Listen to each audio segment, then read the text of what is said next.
what is it? You know what I mean? You know what I'm saying? Yeah. We're going to put, you know what I'm saying, on a T-shirt. That's fine, man. That's fine. But anyway, we're rolling.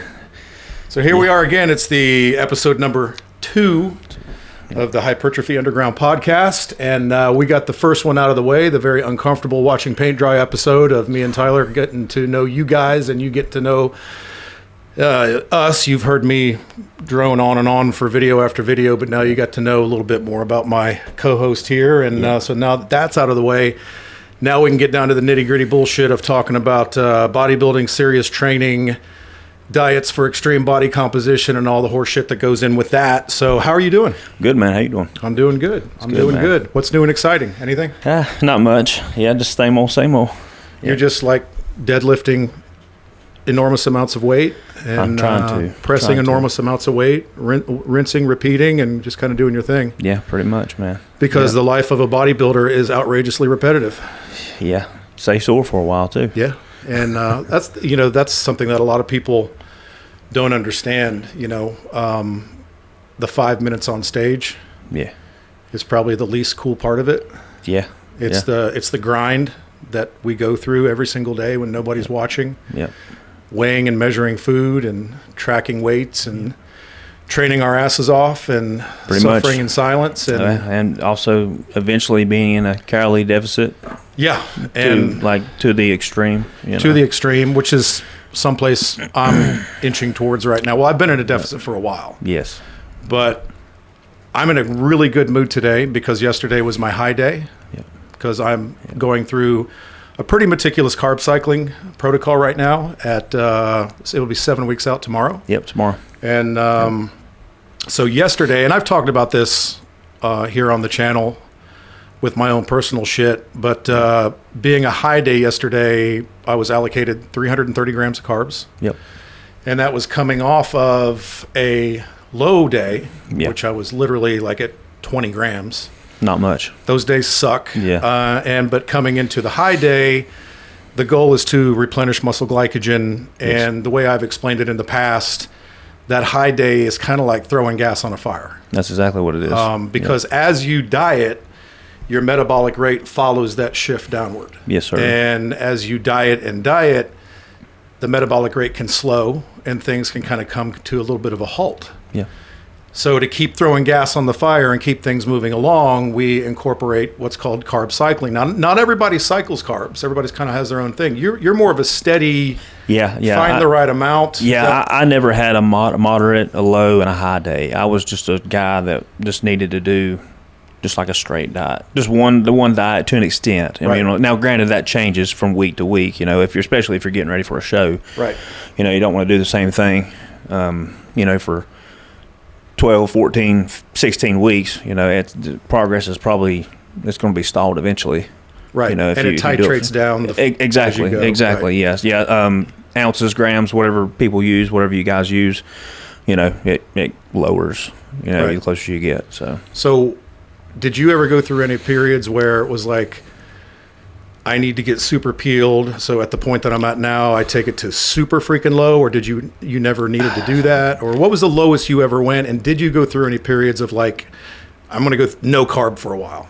Yeah, I never got close to it, like no carb. That was never, now granted, just we know this is all genetics, and somebody's genetic makeup. I never was even close to that. I was probably eating at least 4 meals a day with probably 5 to 6 ounces of rice. Okay. I mean, even like probably it was I mean, I didn't have to do carb cycling. That's basically what I'm getting at. Right. I mean, my body basically was just, my metabolism was just firing. Now, granted, that could have been my age. That could have been obviously genetics, like I said. It could be other stuff that plays a role also. Yeah, you're one of those guys that can keep eating carbs all the way through. Yes. And we hate you.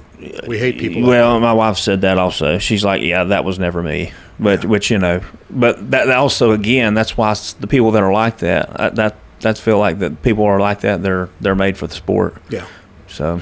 And I think the popularity of carb cycling over the last decade or so, especially in the higher levels, has become a thing because I'm seeing it more and more. With top level guys also. Yeah, I mean, almost all of them are. Yep. If you watch the popular pros and their YouTube shows and on yeah. their Instagram, you'll often hear them sort of just, as a side note, say, well, it's my high day, coming off my high day, coming off my low day or whatever. Yep. Because there was a guy, a very popular coach named Justin Harris. Yes. And he really made that popular. Yeah. And he made that popular like 2 decades ago. Yeah. And then other top level coaches kind of followed suit with that. So he was kind of the OG with the carb cycling. But kind of what I alluded to earlier, as you're dieting hard, most people, not genetic freaks like you, right? But most people, as the calories come down, the metabolism slows, and you get to the point where everything just kind of shuts down. Yep. And I went through that when I made all the dumbass mistakes for nationals. Well, and as I talked about before, we live and learn. Yeah. And there's a term called over dieting. There is. And you can definitely over diet, and everything just shuts the fuck down. Yep. And no matter what you do, you can't pull another damn ounce off of you. Yep. And then through that process of over dieting, you end up looking flat and stringy. Yep. And then really no amount of carbs is going to pull you back out of that. That's correct. You just have to shut the whole damn thing down and reset for a new season, which is never a good place to be. But no. There was a guy that was competing back in 2023. I'm not naming any names, but I think he had been dieting for probably. And obviously, he's in a deficit. He was trying to get his pro card. He was a men's physique guy. And now, granted, I just vaguely remember this. And he probably dieted for probably in a deficit for probably a good 8 to 10 months. Wow. And eventually, you could just see like his body was just working against him because he was in a deficit for so long. Then it starts kind of working against you. Right. I just remember seeing his first show, like the Junior USA show, all the way up till like NPC Nationals, which is in December. I mean, you got to think, man. Like Junior USA's is what? That's in May. Mm-hmm. And then you're dieting. You're in a deficit from May all the way until December. And he was dieting before that also to get ready for Junior USA. So you're thinking about somebody probably staying on a calorie deficit for 10 to 11 months. I mean, that's a long time. The body, it's going to start working against you eventually. Yeah. And that's exactly what happened. He started getting watery, and the body was just like, dude, I can't continue to do this. And I think that was the last show of the year anyway. So that was a good stopping point that he needed to. He should have stopped it before then, but it's been a teachable moment for me because in the past I kept it extremely low except for pre and post workout. Yeah. And then I would incorporate refeeds. Yeah. And now which are important. They're very important. Yeah. But now with the carb cycling, the refeed is kind of strategically incorporated in by default. Yeah. On your high day. And like you were talking about before, as you titrate the carbs down, which most have to. Right. As you get closer and closer to the show, just the numbers titrate lower and you're chasing a look. Oh, yeah. And, I tell this to my clients all the time. I told a check-in yesterday. She's talking about weight on a scale. And I say, the judges have no idea what you weigh. And they don't care. I don't care what you weigh. I mean, whatever you weigh in, whatever weight class you're in. Yeah, it doesn't matter. You're not chasing a number on the scale. You're not chasing even really a body fat percentage. You're chasing a look. And the look that the judges are looking for is a look of extreme conditioning. Oh, yeah. But still retaining some of the muscular fullness that shows up because you've trained your ass off. And you have the look. You definitely want both of those. Right. Yeah. So for me, and this is why I think I'm getting so many questions, literally on a daily basis about carb cycling. I've been seeing them. I've been seeing a lot of questions. Yeah. And half the people out there are treating me like I'm this blasphemous turncoat, but I'm saying, listen, I'm not ideologically driven. I'm results driven. And if you think about this, I was coming into this prep after 4 years off. Yeah. So I had to choose what I thought was the best approach to retain a physique and then be able to fairly, in a short amount of time, we're talking 6 months. Has it been that long? It's been about 6 months, and that's it. And that's a pretty short period of time for somebody who wasn't competing or really training and dieting like that for years. Yeah, because you were doing a lot of like walking and I was doing rucking and conditioning, still lifting, but not to the level that I am. Which is impressive because you've been able to put so much muscle back on. Now, granted, it might not be to the size that you were, but you're going to be so conditioned. And I see you every day, so I see this. It's a lot different than pictures versus in person. Right. It's not the same. And the cool thing is, in a good way, when you are carb cycling, you're going to get flat as a damn crepe. Yep. You fucking flat as a Frisbee on the low carb days. Yep. But as I was kind of mentioning to you this morning when we were in here at the Ass Crack of Dawn training clients, after my, I was 203 pounds, almost dead on. Yeah. And then yesterday, I went from 20 grams of carbs on Wednesday, 203 pounds that morning. And then I came into Thursday morning, 203 pounds on the dot. Yeah. Took in 330 grams of carbs throughout the day, still keeping my protein high at about 270 grams. Yeah. Keeping the fat low, because we don't want two competing energy sources working against each other. That's a shitstorm. Yeah. And then this morning, after 330 grams of carbohydrate, I wake up and I'm only 0.7, not even a full pound heavier. Yeah. And what we know from that look is that wasn't fat. No. Because it's not a point, it's not enough to spill over. Exactly. To store as body fat. Right. So it's just replenishing muscle glycogen. Yep. And for the bodybuilder, that's about the look. It's about fullness, hardness. So when you wake up after that high day, your muscles are fuller. I was vascular as hell, hard as concrete. And that 0.7 gain was literally just a replenishment of muscle glycogen and the corresponding water that your body is going to hold as well to give you that full, dry, hard look. Yep, that's exactly right. And then the great thing about this is that people can't wrap their head around. Bodybuilding is different from the general population. No. Yeah, the rules don't always apply. Yeah, it doesn't. So the crazy thing is, and this is what put Justin Harris on the map as a top-level coach, is he said that will actually ultimately make you leaner. Yeah. Because it boosts the metabolic rate. It corrects something in the body called reverse T3, which when that happens, things can slow down. So when you bring in that carbohydrate load, that corrects that. It's like throwing gas on a fire. Right. So then the day after the high day, I'm a little heavier, but it's just fullness. It gets the machinery moving again, and then generally about 48 hours later, I'll be leaner. Yeah, that's exactly what we want. Keep moving that down the road. So I have my low days on non-training days.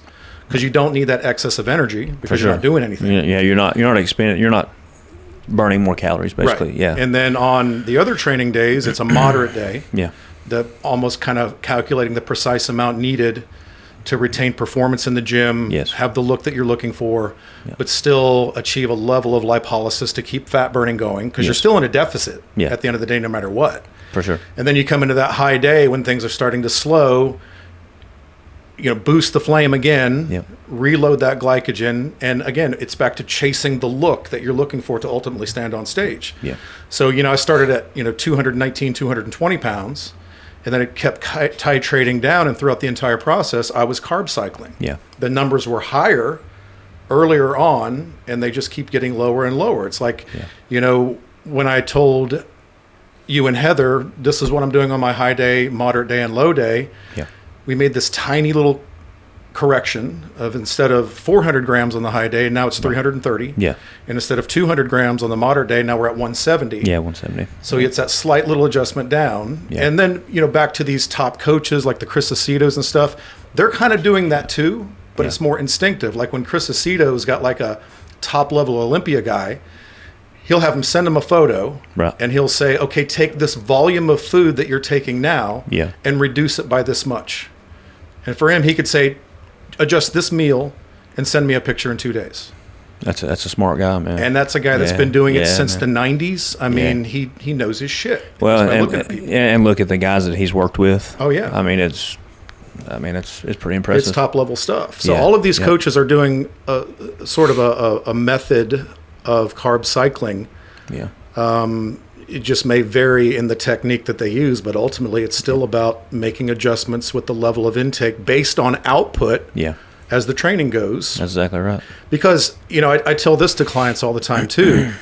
When you go from a gain phase or a bulk phase, and now you're making the adjustment into a cut, it's not like you take calories from, 3,000 and then dump it down to 1,800. Yeah, that's not smart. It's got to be a slow, steady titration downward as you're approaching that look, because ultimately, whether it's you or I or a client that we're working with, our job is to make them look the best that they've ever looked at 10 a.m. on a Saturday morning. Yeah, that's exactly no right. No pressure, right?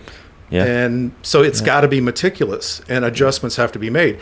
I mean, I don't care what fucking AI program you use or what chart or graph. Ultimately, they can't tell you by looking at you, that looks good. Now let's make this little adjustment, and it's going to look better. Yeah, that's not. They have no way to do that with an app. You know what I mean? We can't do that. Now we can track and track metrics of progress. Yeah. But ultimately, numbers, and stuff like that. You got to have eyes on a person. To make the proper adjustment. And again, that goes back to like what I was getting about taking progress pictures versus seeing somebody in person. Also, it's not the same. It's not the same. It's not the same. It's just like looking at show pictures on Instagram. And if you're at the show, it's completely different. I've been guilty of that before. Also, you know, seeing somebody in a picture versus actually seeing them in person. It's just not the same. It's just. It's pretty interesting too. So, for those out there who are chasing that look of having the greatest level of muscularity that you can possibly build, keeping that level of muscularity to the greatest degree that you possibly can, even in a deficit, and then shredding that physique down ultimately to the most conditioned version of yourself that you can possibly be. And we're talking guys, literally, 3, 4, 5%. Oh yeah. Women. 11, 10, 11, 12%. Yeah, you think probably maybe slightly lower, maybe. It depends on the division. Depends on the person. I work with a lot of bikini and a few physique people, or not figure people. Right. So we want a slightly softer look. Yeah, because that's not the look that they're looking for. Yeah. And now with this, is it figure model or no? Oh man. What is it? What's this new thing? Fit model. Fit model. Yeah. Which is what bikini used to be. But that's another conversation. But so anyway, long story short, with that, oh man, I think we could probably go to Myrtle Beach right now. Yeah. No offense to anybody that competes in that division. Respect to everybody that competes, but I could probably go to Myrtle Beach right now and easily, just where I sit out in the sun enjoying myself. You could see 10 to 15 girls that could fit in that category. Yeah. Just in a small area. Let's diet you down for 2 weeks and throw you on stage. That's basically, You could do it. And now, granted, like I said, respect to anybody that competes and gets up there, because not just anybody can get up in front of hundreds of people and feel comfortable doing that, especially with close to nothing on. Right. Under bright lights and exactly. on stage. It's all attention's on you. Right. But it is what it is. Like I said, respect to anybody that competes, but that's just a division. I'm not really sure why they, other than maybe just making more money. Yeah, it's good money for the NPC, even the other off divisions like the OCBs, the WNBFs. Yeah. And the promoters, they're all trying to line their pockets as much as they possibly can. And they take it from you. Like I was talking the other day, backstage pass. What, $200? It's like $200. Yeah, man. And the person that has the backstage pass in the NPC has to go spend $200 on an NPC card, and even though they're never going to compete in their life. Man, my wife has been backstage with me several times, and I had to buy her an NPC card, and then pay $200 freaking dollars just for her to come backstage and, keep me calm. Yeah. And be there for me and be supportive. But and the reason, and the reason I'm harping on about this carb cycling stuff is, on our Facebook page, we asked for questions, and probably almost half of the questions that popped up were people asking about carbs and carb cycling. Yeah. And one of them was, how do you do it? And that's a tough question to answer because everybody's going to be unique. Yep. So basically, back to what I was saying for myself, you're going to always prioritize protein first. Yeah. That's the building block. Most definitely. Protein really has no desire to convert to body fat. It's a building block. It's going to build muscle, repair cells and tissue. Yeah. And then you have two energy sources. You've got carbohydrate and fat. Yeah. Well, in bodybuilding, whether they want to hear this or not, your best bet is to use carbohydrate as your primary energy source. I agree. It's still the best source of fuel for high-intensity muscular contractions. Yep. And everybody's always, fear-mongering insulin. Well, we have insulin for a reason. Yeah. And what people have been misled to believe is that when you, like in the low-carb world, the keto world, even the carnivore world, they demonize insulin, which is very unfair. Yeah. It's a very powerful hormone, and it's an anabolic precursor hormone. Oh, most definitely. So, like, the big Cocoa Pebbles debate, that's why I have the box up there. It's a running joke. And it's Pop-Tarts. Right. Tyler has Pop-Tarts post-workout. Yep. And it's not because we're junk food maniacs or just because we think we can get away with it. It's because it serves a particular purpose. Yeah. And on a post-workout meal, I had cream of rice, very nice, easy, slow, easy digesting carbohydrate. Easy to eat, Easy to eat, easy on the gut. Yeah. I had whey protein mixed with that, which also absorbs very quickly post-workout. Yep. Gets to work very rapidly. And then I put a little bit of, just a tiny amount of Cocoa Pebbles on top of that, which is a very fast absorbing carbohydrate. Oh, yeah. So after a hard training session, your body soaks up those carbohydrates like a dry sponge. Insulin is secreted. It's not a bad thing, because insulin's job is a storage hormone, but you have to choose how it stores. Right. So if I secrete insulin after eating post-workout fast-absorbing carbs, that insulin is going to push that carbohydrate immediately into the muscle to replenish muscle glycogen. It's going to aid in recovery, and it's going to give you a bigger, fuller look, and it's going to continue to aid in the performance of being able to push crazy weight even in a deficit. And even that's exactly what it's doing for you. So, and that's why you're eating Pop-Tarts after your workouts. And and I actually, honestly, man, it sounds crazy, but I think a lot of people eat for taste. Yeah. I don't actually really like Pop-Tarts. I don't either. I don't. It's served for like a purpose. It's not because I enjoy eating them. You know what I mean? It's fast working carbs. See, there I go again. Yeah, we know what you mean, man. We know what you mean. Yeah, we're gonna make T-shirts. Yeah, we're gonna make T-shirts. But the Pop-Tart thing. I don't actually. I don't really care for them. So, but there's a purpose that I eat them for. Well, when I put literally a quarter cup, which is this tiny little cup, mixed in with my cream of rice and my whey, that's probably pretty good too. It's pretty good, but at the same time, it's not like eating this giant bowl of Cocoa Pebbles at 7:00 at night. It's serving a purpose. Yeah. And insert any junk cereal you want, freaking Captain Crunch or Apple Jacks or whatever. Urs, the men's physique guy that's going to open. The classic. The classic guy that's going to open. Yep. I was watching an interview with his coach. His go-to post-workout is Kellogg's Corn Flakes. Yeah. Hey, if it works, He's, and he actually, when he was a competitor, he suffered from colitis. And he found that corn-based carbohydrates like grits and corn flakes was easy on his gut. It's rapidly absorbing and helps replenish that muscle glycogen. Ronnie Coleman used to eat freaking grits all the time.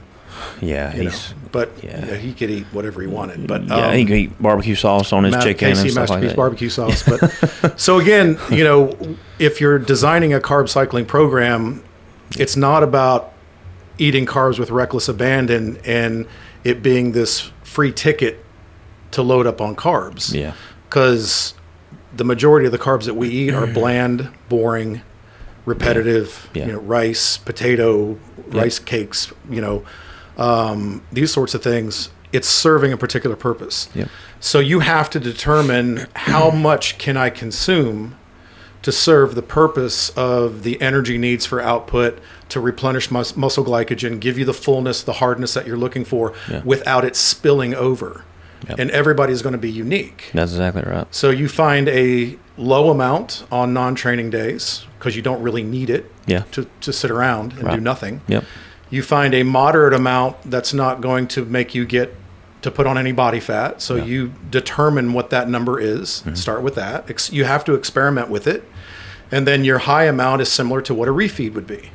Still not so much that it's spilling over, but you're reaching that limit of replenishing muscle glycogen to, again, serve the purpose of this metabolic boost. Exactly. So in bodybuilding, again, at the end of the day, it all comes down to discipline. Yeah. There was a lady on our group that when I was talking about eating all these copious amounts of rice for this prep, she's like, well, if I ate rice, I would just continue to eat rice all day. And my reply was, well, my plan says at this meal, I have 1 cup of rice. Yeah. So guess how much I eat? 1 cup. 1 cup of rice, yeah. Just because rice is on the menu doesn't mean I'm going to have 3 of them. No, definitely not. Yeah. So discipline is the biggest part of bodybuilding. Yeah. And that's why you have to determine a carb cycling approach. And the last thing I want to say before we keep beating this dead horse is I'm really getting tired of diets that have a name attached to it. Yeah. You know, keto diet, carnivore diet, Mediterranean diet, vegan diet, whatever. Yeah. I think we could solve the obesity crisis by telling everybody just eat single ingredient whole foods that are unprocessed. Yeah. To the point where you're in, if you're trying to lose weight, a slight energy or caloric deficit, and you're going to be fine. Yeah. Nobody's going to become obese eating chicken and rice. No. Or No, steak not. and a piece of fruit. You're just not. No, that's Now, not if you happen. abuse any food, you're going to get fat. Right. Because you go beyond your caloric requirements for your energy output, and then the excess has to store. Right. How does it store? It stores as body fat. Yep. So you're in control of it, but you just have to be calculated and precise as to how you prescribe it. And then after you prescribe a certain amount that seems reasonable, then you put it to the test. Yeah. I'm going to consume this for the next few weeks, see what the outcome is, and then make adjustments if it's too much, if it's not enough, and you find the precise amount required. Yeah. And then you continue on. Yep. I've said a lot. Anything you want to add to the you're, carb talk? You're pretty much spot on, man. I've been studying carbs a lot. Yeah. You know? Yeah, I can see. Yeah. And actually for decades, both the potential detrimental effects of excess carbohydrate, Yeah. but most specifically processed carbohydrates. Yeah. I'm not talking about Pop-Tarts post-workout. No. But the problem is, the biggest problem with obesity or getting fat is something that I mentioned earlier very briefly. If you have two competing energy sources, you have high fat and high carbs, and if they're processed and they're working together, that shuts down the body's ability to burn fat. Yeah. It activates something called the Randall cycle, which is sciencey, stuff. But so you kind of have to choose your energy component. Yeah. And in bodybuilding, I firmly believe for what we're trying to do and what maybe a lot of the viewers are trying to do, I think carbohydrate in a controlled environment is probably by far the best choice. Yeah, I agree. And then you keep your fats lower, just enough for adequate hormone response. Yeah. Fats are good. Oh, yeah. Yeah. But let's be honest, dietary fat can very easily convert to body fat if taken in excess. So again, there you find the precise amount required. So I'm taking in more carbs and less fat and finding that balance to keep the look that we're looking for. Yep. Well, that sounds like a plan, man. Okay. Well, we've got a plan. Yeah. All right. We're done here. You'll go. Everybody have a good weekend. So that was kind of the big topic that popped up. Yeah. I think I seen that post where you had posted that, and I had seen more than a couple. Right. Questions about that. Yeah. That seems to be the big topic of interest because because there's so much fear mongering in the dietary world with carbohydrate, and we've been led to believe, very improperly so, because it gets clicks and follows. Fear mongering gets clicks and follows. Yeah. It's like I'm not going to name her name because I did this once and everybody attacked me. But there's a very, very popular female influencer, this Primal Lady, that's all I'm going to say. And she does a lot of fear mongering. Yeah. Some of the stuff she said is on point. But to hear this woman talk, she would lead you to believe that any secretion of insulin is going to kill you. And she literally said on one of her shorts, if you eat an apple, that apple will immediately convert to visceral fat, which is exquisite bullshit. It's not the way it works. And she gets all of these, her audience is women. Yeah. And she sells a very expensive, 6-month program. Yeah.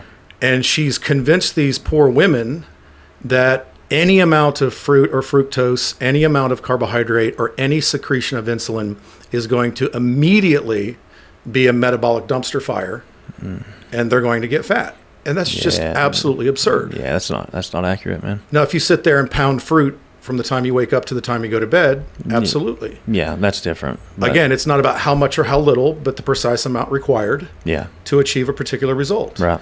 And when we're talking about replenishing muscle glycogen, that comes mainly from complex carbohydrates. Yep. It's not coming from fructose. Fructose is good for replenishing liver glycogen. Yeah. You only need so much of that. So if you decided you're going to have a handful of freaking strawberries in the middle of the afternoon, especially when they're ripe and in season in the summer, go for it. Yeah, I do. And there's nothing wrong with that. I'm still breathing. Yeah. I'm still doing okay. Anyway, what else do you want to add to the carbohydrate? Man, you pretty much touched it. I mean, I think that's definitely something that since you've implemented that, man, it's definitely worked for you. It's worked. Yeah, and like I said, I see you every day, almost every day for the most part. It's that's definitely your go-to. Yeah, and we're talking about contest prep. Yeah. Dieting my ass off. Yeah. And it's only going to get worse. Unfortunately. Yeah. Yeah. So we understand, and I understand that when we're very close to the show, I'm not going to have the fullness and the pop that we're looking for on stage. Yeah. So the process is deplete, get fat free. Right. Get fat free. Yeah. John Meadows said that many, many years ago, and it was the simplest statement that made the most sense. Yeah. If you're fat free, peak week is easy. Yeah, that's exactly right. There's not hardly anything to do. You couldn't have said that any better. So my goal is to get fat free. Yeah. And I understand by removing all the excess body fat that I have down to literally 3, 4, 5%, whatever that ends up, it's going to give me a very flat, deflated look, but I'll be absolutely peeled. Oh, yeah. And then the only real voodoo that we incorporate at the end is meticulously refilling the muscle with the carbohydrate and the glycogen again, and not cutting water. No. And not cutting sodium. No. And which is another old school. Yeah. Talk about that, because that was a big thing, and people still buy into that. And I'm still telling clients today, no, you don't need to go to zero water. No, I don't think that's not beneficial. I mean, you need to be able to get a pump on stage also. So, and then you can also look stringy. I mean, that's not a look that you want to have when you're on stage. I mean, especially if you've been dieting for 16, 20 weeks. Yeah. I mean, you can screw it up all in one day and have not a look that is appealing to the judges. Right. So that's not a good thing. Water and sodium. Yeah. Work intercellular. Yes. In synergy with the carbohydrate. Yeah. To pull it within the muscle, to give you the inflated look. So you're pulling it inside the muscle. Yeah. In the final stages. Yeah. And then when you're backstage and you eat some more fast-absorbing carbs, whether it's rice cakes and honey or whether it's a Rice Krispie treat, my personal favorite, then you pump the muscle up after it's pulled that carbs, water, and sodium into the muscle. Yep. Then now you come back to life. Yep. You're fully inflated to then take that super lean look, now reinvigorated with the carbohydrate, water, and sodium. Yeah. For that 5 minutes of glory on stage, hopefully presenting the best possible look that you can possibly have in that moment. Yep, that's the goal. Yep. Right? That's the goal. That's what we want. So we've cleared that up. Yeah. So don't pull your water if you're a competitor. No, definitely not. And what else? Man, I know that was the main. That was one of the main questions. I kept seeing it. So that was. You pretty much touched all the bases there, man. Yeah. That was good. Yeah, that was good. 7 weeks out, we'll just keep slowly making adjustments and titrating it down. Yeah. And I know that shitty days are coming. Yeah. Well, I'm cool with that. Yeah. I think you're going to handle it fine, man. Well, I really do. I told you, and you're a big reason why I decided to do this crazy shit again. Yeah. So thank you. Man, is that a good thank you or is it a bad no, one? it's I didn't know where I was going. Yeah. I knew I always wanted to be a coach, but I truly missed competition. And then when we met and we started, working together here, that kind of relit the fire, and just casual conversations I had with you just reignited that. And I told my wife, and I've told everybody, I didn't realize how much I missed the structure. Yeah, man. And the discipline of it. Yeah. Of working toward a goal that's really bigger than you are. Oh, yeah, man. That's exactly what it is. So dieting really hard at the end to the point of misery. Yeah. To me, it's a gift. It's a blessing. That's exactly right, man. I talked to somebody yesterday, as a matter of fact, and it was one of my clients. I was training them yesterday evening, And this is kind of off topic, not really, but we don't have any agenda here. Yeah, we just anybody that we're going to be boring and repetitive anyway. So pretty much, just keep going for it. Yeah, pretty much. I was talking to somebody yesterday, and was talking about how you walk in the gym, and you see the people that's in there, you see the equipment, you hear the music playing. That's a privilege, man. Yeah. There's a lot of people that don't get that privilege to do that because they might not be healthy enough to do something like this. They might have limbs missing. I mean, it could be anything.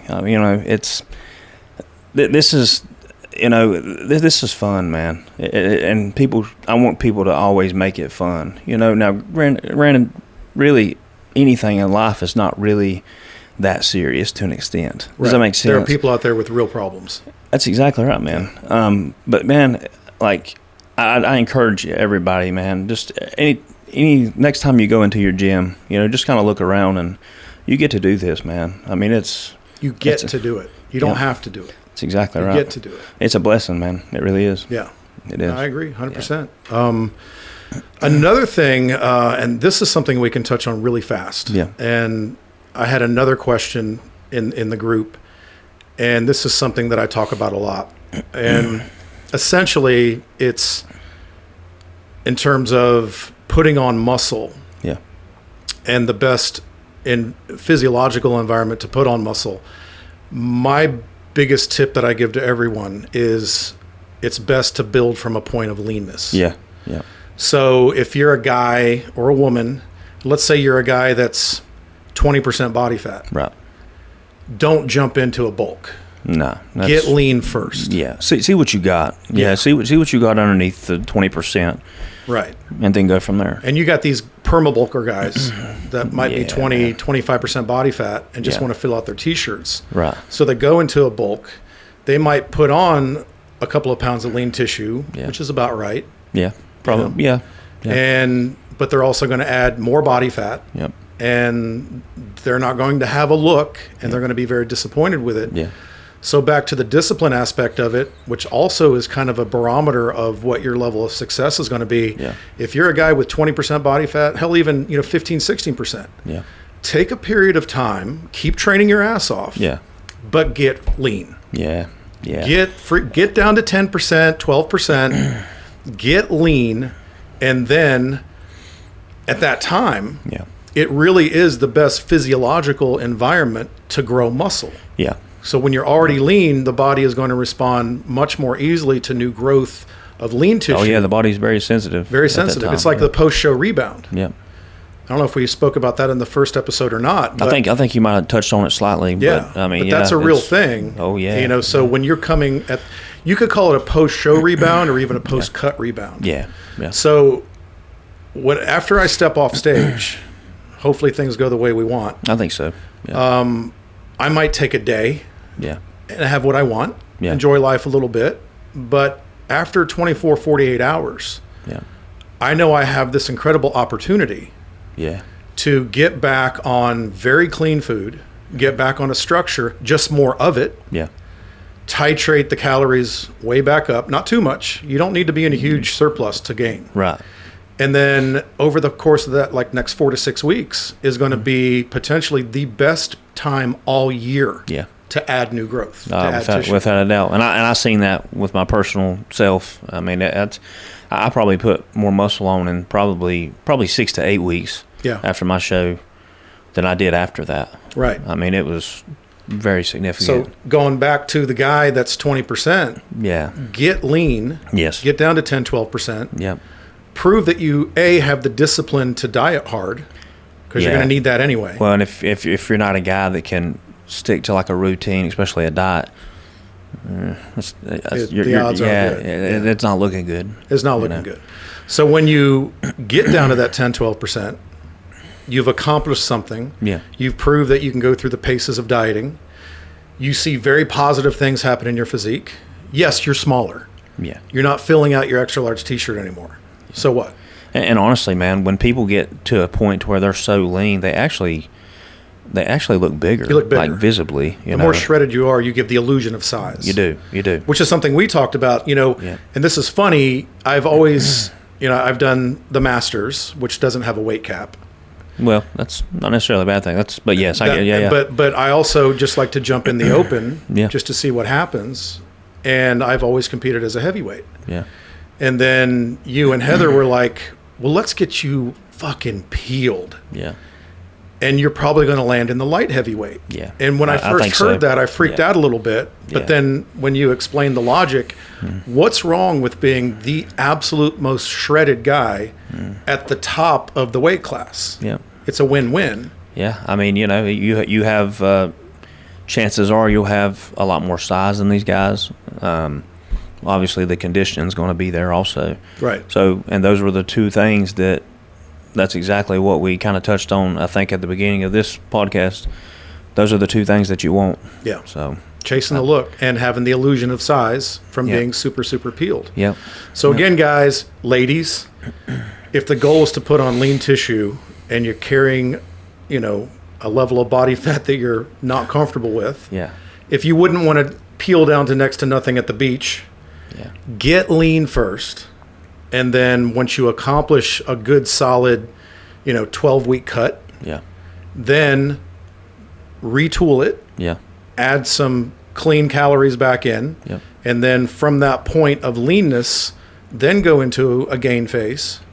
And the likelihood of you adding lean tissue on and not body fat is considerably better. Yes, yeah. And then the other side of that, the negative side of that, I've known people personally, after a show they've been in a deficit for however long, and then they go off the rails. Yeah. Okay, so here's the issue with this. This is kind of the other side of what we don't want to do. I've seen people get up to the point to where they might be 165 on stage, and then eventually they get to like 250. Yeah. Like that's an issue. I mean, that's not that should not be happening at all.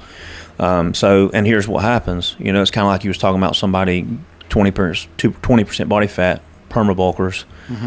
Here's the thing. If you decide not to cut and see what you have underneath that, and you continue to gain weight, you're going to, like you said, put fat on also. That's going to be that much harder. If you do want to do a show in the future, it's going to be that much harder to get in shape when you get on. Absolutely. I mean, it's just, so now if somebody's competed before, after a show, they go ballistic with food and just whatever. If they have every intention on competing again, that's going to be a lot harder. Chances the road is going to be hard. That's exactly right, and that's exactly what you don't want to do that. So my goal, and I've got good enough people around me to smack me in the mouth if I do go off the rails. Yeah. But my 100% goal is a day or two, have a little fun. Yeah, nothing wrong with that. And then it's boom, right back on because there's more work to do. Yeah. And that's where we're back to the discipline part of bodybuilding. Yeah. And exactly or just having an elite physique. Yep. It's being a freak. It's physical and it's mental. That's exactly right, man. You're a freak if you have that discipline to do the things that we do for these long stretches of time. 6-8 months, whatever. Yeah. So, walk into a freaking Walmart or a Target. The sad thing is that, and I'm not saying this to beat on my chest, it's the sad reality that if you or I walk into freaking Walmart, especially here in the South, the likelihood is we're the only guys in there. Yeah. We're the freaks in there. Yeah, good possibility. Yeah, it's a good possibility. It's an overwhelming possibility. Well, and then, you walk up. Now, granted, this is why I don't go shopping. I let my wife do it. So, but I'm sure she probably would want me to help her a little bit more with that. But, you walk into the door. The time that granted, this has been a while now. But last time I had went to Walmart, you got 10 people outside smoking. Yeah. I mean, man, it's just, I don't know.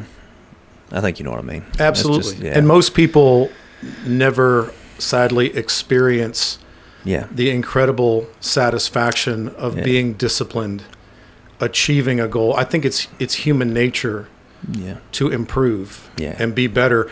And throughout the course of human history, the journey to be better is always been through hard work and suffering and man. sacrifice. Yeah. There's no easy road. That's exactly right. But when you get to the point when the goal is achieved, all the pain and suffering you went through, that's a badge of honor, man. That is worth it. Those are the stories you tell. Yeah. You know, man. when you're talking to that guy about, or that girl about what you went through, when they say, how do you look so good? How did you do that? Yeah. You're going to talk about the pain and sacrifice you went through. Yeah. But they're going to be proud moments of, hey, I suffered through this, and here's the result, and I would never change a thing. And people don't realize it, and some people might not realize this, but you're creating memories that you'll remember for the rest of your life. Absolutely. Yeah. That's And true, you're part of a unique group.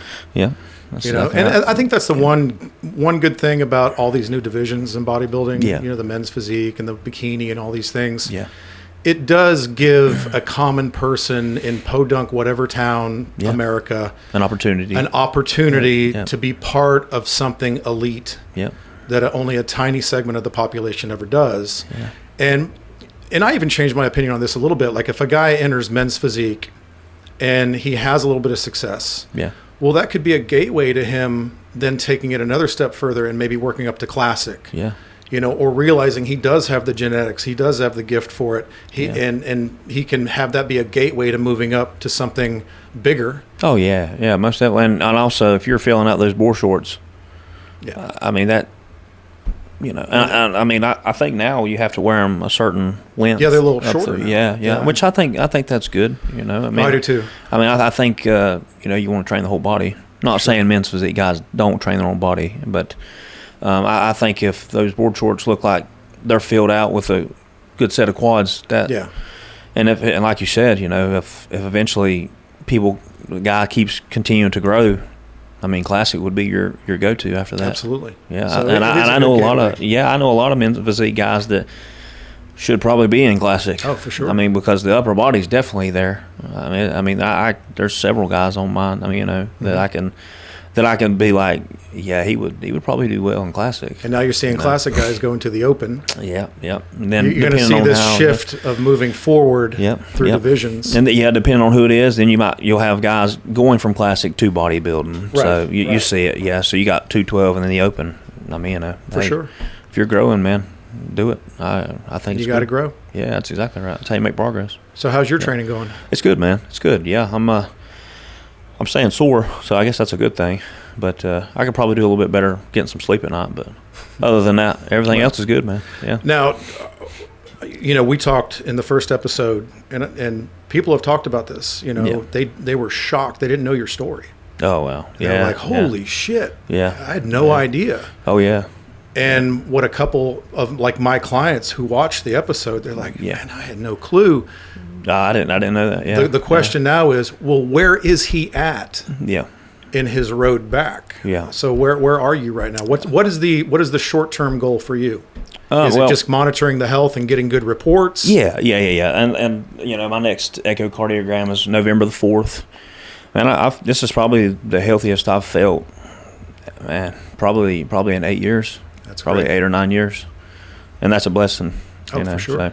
So, I mean, you know, where I was at in October of 2023, didn't realize it until shit kind of hit the fan. I was in pretty bad shape, man. Yeah. So it was pretty scary. Yeah, it was scary, but yeah, man, I'm definitely making a slow comeback. You know, my hands are still tied with certain things that I can do, which that's fine. That needs to be like that for now. But I definitely think I'll be back. So, oh, for sure. Yeah. But that's what people want to know. They want to know where you're at. Yeah. In your rehab. Well, and you know, my strength continues to go up. So with strength comes muscle. You know, I mean that you're not just doing weight that you haven't done in a long time for no reason.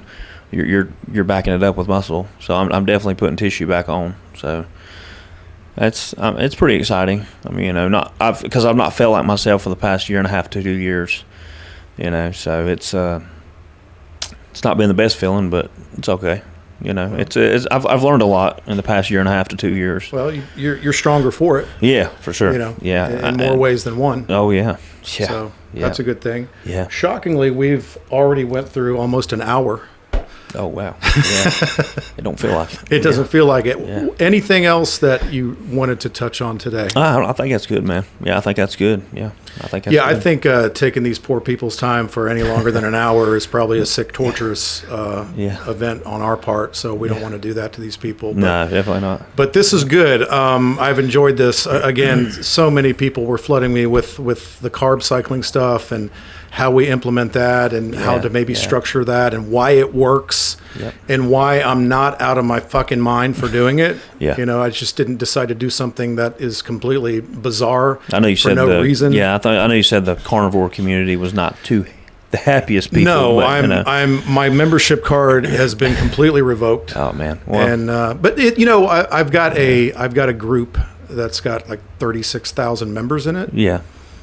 And the good thing, and from the start, that group has been about, this is non-dogmatic. Yeah. It's not a cult. And it's about the benefit of animal-based foods. Yeah. Which bodybuilding, we know this. Steak, chicken, seafood, That's exactly right. eggs. Yep. There's a benefit to that. And from the start, I always said carbs can still play a role. Yeah. And I always said from day one, I've always consumed carbohydrate pre and post workout and sometimes even intra workout. Yeah, yeah. And I've always incorporated very structured refeeds. Yeah. And that was wildly beneficial to me. Yeah. But you still have, you know, a segment of that group that if you use the C word, they lose their minds. Yeah. And I think it's important to wake people up that, you know, back to we talked about before, if you're eating healthy single ingredient whole foods that are free of processed shit, not excessive amounts of simple sugars, not a bunch of seed oils, you're not taking in tons of fat with tons of carbs, you're making intelligent choices, you're not eating fast food, you're not eating restaurant food all the time, not eating things out of boxes and bags, man. you know, then you're ahead of the game at that point. That's exactly right. And what am I doing right now? I'm eating on some days 170 grams of carbs a day, which a while back it was 250. And on my high day, at one point it was almost 500, then 400, and now 330 grams of carbs. And I'm getting leaner and leaner and leaner. Yep. What does that tell you? Retaining muscle, Yep. strong in the gym, feel great, Yep. sleep like a baby. Yep. My health markers are great, you know. That sounds like a win, man. It's a lot of it is just common sense and eating healthy food the way God and nature intended it to be. Yeah, and that's something that you did not do before this prep, correct? Right. That's I just did. I did pre, post, and refeed. Yeah, gotcha. And it worked okay. Yeah. But when we sat down, and more specifically me, you know, I sat down in silence and really walked through this. Yeah. I'm a research guy. Yeah. I'm constantly researching and studying and learning from the best of the best out there. The most logical, rational approach from a legitimate physiological aspect for bodybuilding competition, for me, the retention of growth, the recomp of muscle, sustaining the muscle, performance, and then having optimized body composition. It was a no-brainer to me that I think this carb cycling thing is the way to go. Yep, I think that's definitely what works for you, man. And that's what I'm going to continue to do. That sounds good. And then I think I'm excited for the next 7 weeks, man. I think you're going to do really well. You know, you're going to have to help me with my posing. Yeah, we probably need to do that. Probably need to get eventually. on that. Yeah, probably in the next week. Yeah, I like to do that with people, at least. I mean, probably preferably a little bit more farther out, but that will not be on video, by the way. Isn't it funny how the thing that I absolutely hate the most is posing? Well, a lot of people are like that. You know, well, here's the thing: they put so much effort into the diet, which is important. It's all important, you know. Sure. Because in presentation, you know, I think there's a show going on right now as we speak, North Americans. Mm-hmm. Yeah. I have been seeing some updates, and some people that are getting second and third place, they don't know how to pose. Right. Now, granted, they look leaner than the guy that's winning his pro card. So what does that tell us? That tells us presentations. You have to be able to present the physique. You have to, because you know if you're posing small, you're not. It could be anything. Right. You can have the illusion of 15 more pounds of muscle just if you know how to pose it. Yeah, that's right. You're exactly. Yep, you're right. So practice your posing, kids. Very, very important. Yeah, I mean that's something. It doesn't. You don't have to do it for like 2 hours a day. I mean, do it for like 20 to 30 minutes. Yeah. hold some of the poses. I mean, just make a habit to do it. It's beneficial. But if you want a good visual that you can laugh about, I do it early in the morning. Yeah. In my kitchen renovation that's going on. I prop up this big old mirror against the wall. Yeah. And I'm out there in this hellscape of a kitchen remodel in my underwear. Yeah. At like 4 a.m. and at weekends too, running through my mandatory poses. Hey, I think that's a great start, man. So it is. That's the life of a competitive bodybuilder. Yeah. That's all the joy and fun that goes in with that. But, it's part of it, man. And it needs to be done. A lot of people, Yeah. like we've said, people neglect it. Presentations, everything. It all needs to tie in together. 100%. So, So I'm going to stop the suffering for you guys now. We're a little over an hour, but the Hypertrophy Underground Facebook group, the link is going to be below in the show notes. Go there, join it, ask questions. Here on YouTube, leave a comment, hit the subscribe button, and ask questions for the next episode. Right now we're doing every other week. Yeah, man. Twice a month. Twice a month we're going to do one of these, and I promise they'll get better. And but please leave your questions, because I think Q&A is going to be a big part of this. Yeah, man. Because people want to know shit, and they want to know specifics. Not just kind of dance around a subject so they can sell a program. Right. But this is exactly what we're freaking doing. Yeah. This is what we recommend. And then you have to put your own special sauce on it, because everybody's an individual. But ask the questions, get involved in the comments, and we'll see you in 2 weeks. Yep. All right, we're out.